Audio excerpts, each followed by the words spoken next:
Where's Waldo? For the Nintendo Entertainment System is a puzzle game that brought the popular book series of the same name to the video game world. Developed by Bethesda Softworks and released in 1991, this game aimed to adapt the visual hunt-and-find challenges from the books into a digital format.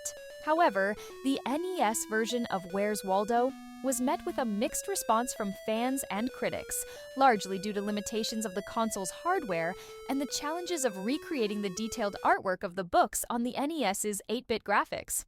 The Where's Waldo book series, created by Martin Handford in 1987, was an international success, capturing the imagination of readers around the world. In each book, readers were tasked with finding the character Waldo, distinguishable by his red and white striped shirt, glasses, and hat, hidden in crowded illustrations full of intricate detail and humor. Given the popularity of the books, it was inevitable that a video game adaptation would follow.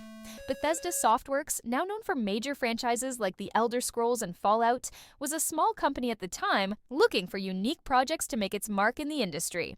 In partnership with THQ, Bethesda set out to bring the Where's Waldo concept to the NES. The developers faced the significant challenge of translating Martin Handford's detailed illustrations into an 8-bit format, a task made more difficult by the NES's limited color palette and pixel resolution. The design team had to make compromises to fit the artwork within the constraints of the NES. Waldo, instead of being a highly detailed figure hidden in complex scenes, became a simplistic character represented by a blocky sprite. This shift was necessary to make him distinguishable from other figures in the scene, but it took away some of the charm and difficulty that made the books so engaging. Despite these challenges, Bethesda created a game that aimed to capture the essence of Where's Waldo, adapting the search-and-find concept to a medium that had never been used for such a game before. Like the books, Where's Waldo, for the NES, doesn't have a traditional story. The game is structured as a series of timed levels, in which the player must locate Waldo in various settings. The levels are themed around different places, each representing different pages of a fictional book. The player is introduced to a basic objective: locate Waldo in each scene to progress to the next level. The final goal is to reach the moon, where players will face one last challenge of finding Waldo. While the game's storyline is minimal, it aligns with the straightforward, goal-oriented structure of the books. Players are encouraged to complete their journey with Waldo by reaching the final level, creating a sense of progression that mimics turning the pages in a book and moving from one scene to the next. The gameplay stays true to the concept of the book series. Players are presented with a series of crowded scenes where Waldo is hidden. Using the NES controller, players must navigate a cursor around the screen to locate him. However, the gameplay is marked by several key mechanics that differentiate it from the original book experience. Each level is timed, with players given a limited amount of time to find Waldo before they fail the level. This timed aspect adds pressure, encouraging players to scan the screen quickly and efficiently. The timer adds to the tension, but also increases the difficulty, since finding Waldo within the time limit is challenging on NES graphics. The game has 3 difficulty modes: easy, medium, and hard, which change the complexity of the scenes and Waldo's level of concealment. In harder modes, Waldo blends more with the crowd, and backgrounds become more complex, making it harder to spot him. Some scenes even introduce decoy characters dressed similarly to Waldo to further increase the difficulty. Due to the NES's limited graphical capabilities, each level's illustration is simplified, with reduced color palettes and less detail. This means that Waldo's character sprite can be somewhat challenging to distinguish. As a result, the game uses blinking pixels or simple indicators to help players identify him when they get close, a design choice that wasn't needed in the detailed illustrations of the books.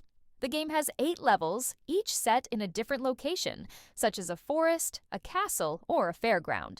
The final level is set on the moon, where players face one last search challenge. While the locations aren't as detailed or whimsical as the scenes in the book, each one is designed to provide unique challenges and increase in difficulty as players progress. While Bethesda Softworks is now known for its immersive RPGs and expansive game worlds, Where's Waldo is a unique and unlikely title in its history. This game showcases an earlier era of Bethesda's development, where the studio took on a wide variety of projects before establishing itself in the RPG genre. Where's Waldo was met with significant criticism upon release. The game's graphics were particularly controversial, with many players and critics pointing out that the NES was not well suited to reproducing the detailed, colorful artwork of the books. The simplified graphics and limited pixel count made the game harder than it was intended to be, and often frustrating. To make the game playable, the developers used a flashing cursor to help players recognize when they were close to Waldo. This was a workaround to make up for the limited detail, though some fans felt it detracted from the search and find experience by making it easier to stumble upon Waldo by accident. Where's Waldo stands out as one of the few puzzle games for the NES based on visual searching, rather than traditional puzzles. Although the NES library has many iconic puzzle games like Dr. Mario and Tetris, few titles attempted to replicate the visual search experience, which makes Where's Waldo unique. Despite its reputation, the game has gained a surprising following in the speedrunning community. Speedrunners have found optimized paths and strategies to quickly locate Waldo in each level. Due to the game's short playtime and straightforward objectives, it has become an appealing title for players interested in setting record times for completion. The game has become something of a cult classic among retro gamers, partly due to its notoriety as a challenging and frustrating adaptation of a beloved book series. Although it was never a bestseller, it remains a memorable entry in the NES library for its unique approach and the difficulties it faced in capturing the charm of the original books. Where's Waldo? For the NES is a fascinating chapter in the history of 8-bit gaming, as it highlights both the creativity and limitations of early adaptations. While the game struggled to meet fans' expectations due to graphical limitations, it represents an ambitious attempt to bring a new genre to the NES. By introducing a popular book series to video games, Bethesda paved the way for more book-to-game adaptations, even if the game itself was imperfect. For retro gamers, Where's Waldo is an interesting piece of video game history, showing the lengths developers went to when adapting complex visuals to the NES's limited capabilities. Whether appreciated as a puzzle game, a quirky NES title, or even as a nostalgic curiosity, it offers an unusual glimpse into the challenges of early video game adaptation and remains a unique entry in the NES library.